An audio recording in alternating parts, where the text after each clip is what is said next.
কাল ছিল বাবার ৭৩তম জন্মদিন। ভাইয়ের কাছ থেকে অনেক সুন্দর সুন্দর ছবি পেয়েছি।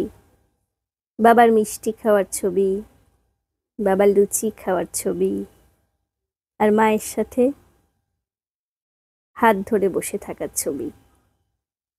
এখন বাবাই মায়ের সবটুকু জুড়ে আছে। বাবাই মায়ের চোখের আলো।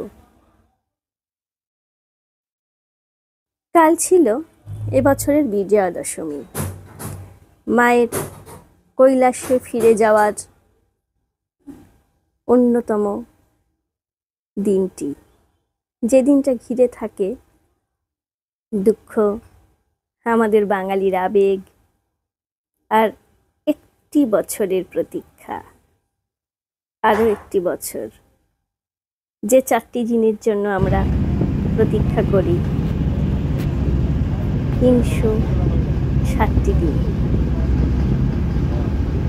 আমার কাছে বাবার প্রতিটা দিনই নতুন জন্মদিন, নবজন্মদিন। আলাদা করে বাবার একটা জন্মদিন হতেই পারে না। প্রতিটা মুহূর্তেই বাবার পরিশ্রম, বাবার উদ্দামতা, বাবার এই গোটা সংসারটার প্রতি মায়া, এসব দেখে আমি নতুন করে বাঁচার স্বপ্ন দেখি, নতুন করে লড়াই করার স্বপ্ন দেখি। বেঁচে থাকার ইচ্ছেটা আবার নতুন করে জেগে ওঠে, শিরায় শিরায়, রন্ধ্রে রন্ধ্রে। ভর্তি হয়ে গেছে, আরো জল কমে গেছে না? বাবার সাথে জনক রাজার একটা খুব মিল পাই আমি। ছোট থেকেই বাবা অবশ্য বলতেন রামায়ণে জনক রাজার চরিত্রটা নাকি তার খুব পছন্দের। শুধু সীতার চরিত্রটাকে যতবার তিনি বলতেন ততবার দেখতাম চোখে যেন জল ভেসে আসতে। বাবা বলতো, সীতা, দুর্গা, গৌরী এসব নামের মেয়েদের বড় সংগ্রাম, এদের জীবনে দুঃখের অন্ত নেই। এই রামায়ণের সাথে মা দুর্গার এক অপার্থিব সম্পর্ক। যতবার দুর্গাপুজো হয়, রামের অকাল বোধনের কথাই আমাদের মনে হয়। আর সেই থেকেই রামায়ণের চরিত্রগুলো নিয়ে ভাবতে আমার ভীষণ ভালো লাগে। বাবাও জনক রাজার মতো তার গোটা পরিবারটাকে আগলে রাখে, মায়া দিয়ে, ভালোবাসা দিয়ে। কিন্তু বাবাকে বোঝার বড় অভাব। আমিও বুঝতাম না ছোটবেলায়, ভীষণ ভয় পেতাম। বাবাকে অলক্ষ্যে আমরা রয়্যাল বেঙ্গল টাইগার বলতাম। যখন সবাই, সব পিসি, কাকা, ছেলে মেয়েরা একসাথে হতাম, খুব দুষ্টুমি করতাম, তখন বাবা শুধু এসে দাঁড়ালেই যে যার মতো ভিজে বিড়াল। সে সময় বিজয়া দশমীতে এরকমই পায়েসের গন্ধে মম করতো বাড়িটা। কলাপাতা, সাথে 10-12 রকমের মিষ্টি, মায়ের হাতে সুজির হালুয়া, 2-3 রকম নাড়ু, আরো কত কি, আর 1 বাটি করে পায়েস। সেটাই তো জন্মদিন। বাবা বলতেন পায়েস মানেই জন্মদিন। তাই পায়েস হলে আমাদের মনে হতো জন্মদিন। বাবা নিজেকে নিয়ে খুব বেশি আড়ম্বর কোনো সময় পছন্দ করেননি। এবারে তাও ভাই জোর করে একটা ফোন কিনে দিয়েছে, তাতেও নানা ওজোর আপত্তি, সাথে খুব ভালো একটা জামা প্যান্ট, সেটাও কিছুতেই পরবে না। বাবাকে দেখেছি সেই একই জামা প্যান্ট বছরের পর বছর পরতে, এখনো তাই করে। বাবার বুট জুতো টুতো যে কত পুরনো তার কোনো ইয়াত্তা নেই, সেটাকেই বাবা পরম যত্নে পালিশ করত। রোজ 8টার মধ্যে বেরিয়ে যেত। সেই সাইকেলটা এখনো আছে, কত কিছু যে বাবা যত্ন করে আঁকলে রেখেছে, তবু অনেক কিছু হারিয়ে গেছে।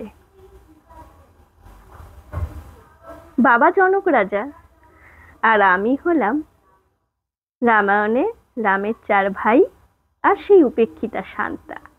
যদিও ওখানে আমি বড়ই প্রিয়, বড়ই আদরের, কিন্তু কোথায় যেন আমাকে মনে হয় আমি নিজেই বড় অপ্রাসঙ্গিক। এত কাছে থেকেও কোনো কোনো অনুষ্ঠানে আমি যুক্ত হতে পারি না।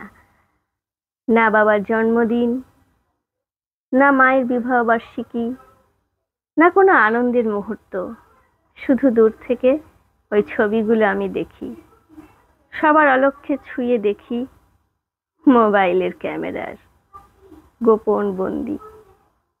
এটাই আমার কাছে আনন্দ। অলক্ষ্যে হয়তো দুফোঁটা চোখের জলও বেরিয়ে যায়। কেবল সন্ধেবেলায় ঘিয়ের প্রদীপ জ্বালি মায়ের সামনে, মায়ের সিংহাসনের সামনে প্রদীপ জেলে ওদের শুভ কামনা করি। শুধু ভাবি ওরা ভালো থাকুক, আমি এটুকুই পারি, আর কিছুই করতে পারি না ওদের জন্য। কাল সন্ধেবেলাও প্রদীপ জেলেছিলাম মা দুর্গার সামনে। আমার ঘরে একটা ছোট্ট মা দুর্গা আছে। সেখানে প্রদীপ জ্বালিয়ে বললাম, বাবা তুমি ভালো থেকো, এভাবেই আলো হয়ে থেকো মায়ের জীবনে। তোমার আলোয় আমরা সবাই আলোকিত। সবাই ভালো থাকবো, তোমরা দুজন ভালো থেকো।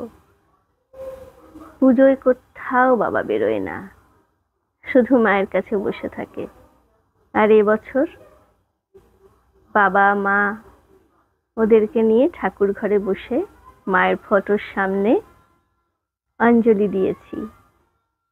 বাবা কোনো ধর্মে বিশ্বাস করে না, বাবার কাছে মানব ধর্মই শ্রেষ্ঠ ধর্ম।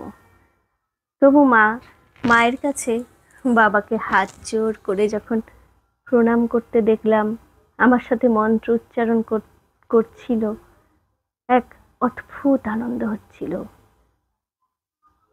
সেই আনন্দ ছড়িয়ে পড়েছিল গোটা বাড়িটাতেই। বাবা মা আর আমি এভাবেই মা দুর্গাকে অঞ্জলি দিলাম। এটাই আমার কাছে অনেক। হয়তো দেরি হয়ে গেল বাবা তোমাকে জন্মদিনের শুভেচ্ছা জানাতে, কিন্তু আমার কাছে তো প্রতিটা মুহূর্তই তোমার জন্মদিন। তাই নতুন করে একটা দিন তোমার জন্মদিন নয় বাবা। তুমি ভালো থেকো, এভাবেই ভালো থাকো বাবা। আমার প্রণাম রইল, আমার শুভ কামনা রইল, আমার শুভেচ্ছা রইল। ভালো থেকো। ইতি তোমার মা, মেরি মা।